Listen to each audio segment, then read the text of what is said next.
U.S. President-elect Donald Trump is once again, I'm sure you've heard, floating the idea of Canada becoming the 51st state. On Wednesday, Trump posted on Truth Social, "No one can answer why we subsidize Canada to the tune of over $100 million a year. Makes no sense. Many Canadians want Canada to become the 51st state. They would save massively on taxes and military protection. I think it's a great idea. 51st state." Earlier, I spoke to Richard Haass, former Director of Policy Planning at the U.S. State Department. I asked him about those comments, as well as some of the big foreign policy challenges Trump will face in the new year. Richard Haass, nice to see you again. Good to be back, Rosemary. I have a bunch of questions, sort of year-end and looking forward questions, but I want to start with things happening in our country because the president-elect has been really taking aim at Canada, saying it would be great to make Canada America's 51st state. How should we read that statement? What do you think is going on there, and how should we be responding to that?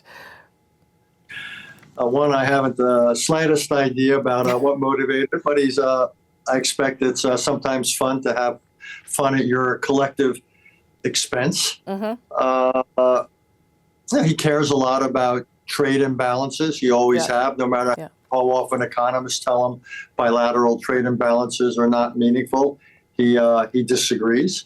Mm-hmm. No, but when he talks about things like tariffs, you never know if he's thinking about them as tariffs or whether he's thinking about them as leverage. Yes. For example, Mexico, it's pretty clear. I would think he wants to get Mexico, for example, to reinstate the Remain in Mexico policy that eased border pressures here.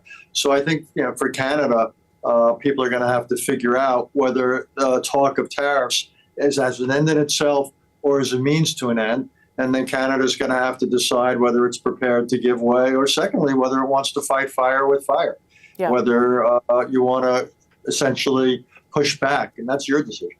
Yeah. Okay, I'm going to go through a couple of sort of world issues and sort of get your perspective on where they are now. Obviously, the Assad regime has fallen in Syria. I'm not sure how stable the situation is there now, but I do wonder when Donald Trump posts on social media that Syria is, quote, not our fight. Is that about removing U.S. troops out of Syria? Does that indicate, no interest in sort of the regional stability there? What do you make of that? My interpretation of it is the United States should not get involved as a direct participant in Syria's civil war. And I think that that's fair enough. But we do now have up to 2,000 troops there, twice what we've had for the last several years. We obviously have a major interest in terrorism not reasserting itself in Syria, that ISIS not be able to revive and reestablish a foothold. I would argue, I don't know if Donald Trump agrees, that we have a responsibility and obligation to try to protect the Kurds, mm-hmm. in particular from Turkey, which seems to be taking aim at them literally and figuratively. But I don't think we want to essentially get involved in the remaking of the Syrian state. I think that's too ambitious. But that's not to say we don't have interest. And we've got the other interest, by the way, that there's still a missing American journalist who's been missing for 12 years. You and I have talked about the Middle East a lot over the past year or so, always sort of thinking that things might be ending, and yet it has not happened. President-elect Trump says that he will bring peace to the Middle East.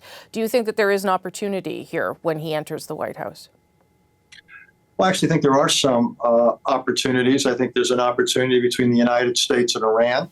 Iran is much, much weaker. It's strategically had the worst several months of any country on the planet.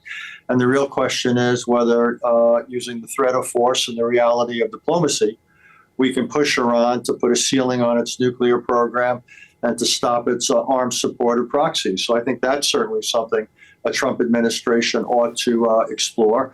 I don't know if we'll have a ceasefire deal in Gaza before the Trump administration takes office, but even if we do, there'll be a tremendous amount of unfinished work vis-a-vis Israel and Hamas and Israel and Gaza. There'll still be hostages there. There'll still be the question of what governs Gaza. But all in all, with Hamas much weaker militarily, with the Hezbollah devastated, with Iran weaker, with Assad gone, when you look at the map of the Middle East, to me, this is the most promising it's been in the way of opportunity in memory.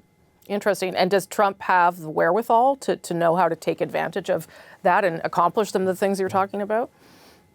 I would say yes, and the question is what he and his advisors choose to do. But there'll be a lot of ideas out there. A lot of them will be competing. I don't think there's necessarily consensus around Mr. Trump when I look at the people who will have formal jobs and have informal lines of access. So we'll see where he comes out. He also has said he will quickly negotiate an end to Russia's war in Ukraine. I find it fascinating how much President Zelensky has done to make sure he gets in front of Trump, even going to Paris to meet with him there. And I wonder whether you think that is influencing Trump in terms of how he's thinking about how that war could possibly end. I actually detect some movement from Mr. Trump on Ukraine. He made a really interesting appointment of retired General Keith Kellogg as his point person for Ukraine and Russia. Kellogg and others are in favor of continuing to provide arms for Ukraine so long as Mr. Zelensky and the Ukrainian government are prepared to accept a ceasefire in place. Essentially, President Zelensky has increasingly indicated he would. So I actually think there's a pretty good chance the Trump administration will support Ukraine, and then the pressure will turn on Vladimir Putin. And does he emerge as the obstacle to a ceasefire agreement that President-elect Trump has made clear he wants to bring about? You wrote in your newsletter this past week that it continues to be a tough time for Western democracies. How would you describe the moment that we're in as we look forward to the next year? Well, Rosemary, first of all, thank you for noting the newsletter. Good to have readers of Home and Away in Canada. Look, I've been doing this for a long time, for more than 50 years now. I can't think of a time when the state of the West was so weak. If you look at France, they can't form a government that lasts. The German government is unraveling. We'll have a new government in February. We'll see how well it can govern. You've got Britain, a new government, but surprisingly weak despite their landslide victory. I don't need to talk to you about Canada.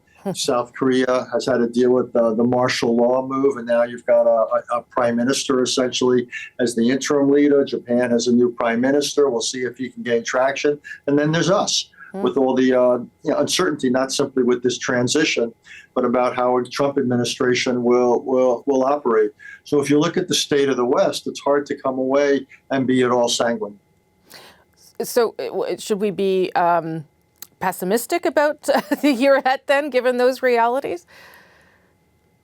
Look, we should be realistic. As I just suggested, I think there are some real diplomatic opportunities, Europe and the Middle East. But simply because they're opportunities, it doesn't mean they materialize or they're realized. That's up to diplomacy or conceivably the use of other foreign policy tools. We'll see how what happens in China as well as between the United States and China. That's arguably the world's most critical relationship. We'll see what happens within a lot of these countries. I just think there's a lot in play. And what concerns me is you've got all these international and domestic challenges going around. The economies in many of these countries are not doing well, particularly in Europe. And the United States, despite the election, or as the election suggested, we're a very divided country. And the problems we're realizing, with getting dealing with government debt and so forth are enormous. I just, again, it's not a question of being pessimistic or optimistic. I just think we've got a lot in the inbox. We've got a lot on our plate. So it's hard to be unconditionally positive. I'm concerned. Can we work through this? Absolutely. Will we work through it? We'll see. Nothing's inevitable, for better and for worse here. Richard Haass, thank you for making the time for us. We appreciate it. Always.